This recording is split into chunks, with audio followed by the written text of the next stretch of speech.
ఆనాటి మొదటి సంఘము, ఈనాటి కడవరి సంఘము మనం గమనించుకొని చూస్తే, మొదటి సంఘములో క్రీస్తు కొరకు తమ ఆస్తి చిరాస్తులను అమ్మి అపోస్తుల పాదం దగ్గర పెట్టి వాళ్ళు తమని తాము దేవునికి అర్పించుకొని సువార్త దండయాత్రలో సాగిపోయారు వాళ్ళు. ఈనాటి సంఘము క్రీస్తు దగ్గరకు వచ్చి, క్రీస్తు దగ్గర నుండి నాకు ఏమి దొరుకుతుందా అని ఆస్తులు సంపాదించుకునే సంఘాల్లో ఉన్నాం మనము. నీకు ధనము కావాలా, దేవుడు కావాలా అని దేవుడు ప్రశ్న వేస్తే దేవుడు కావాలి, దేవుడి దగ్గరకు వచ్చి ధనము కావాలన్న కాలంలో మనం బ్రతుకుతున్నాము. అర్థమవుతుందా?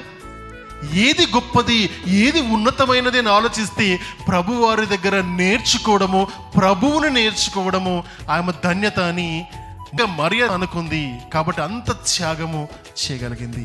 తన మనస్సు తను ప్రేరేపించగలిగింది. తన ఆశలను మించి తను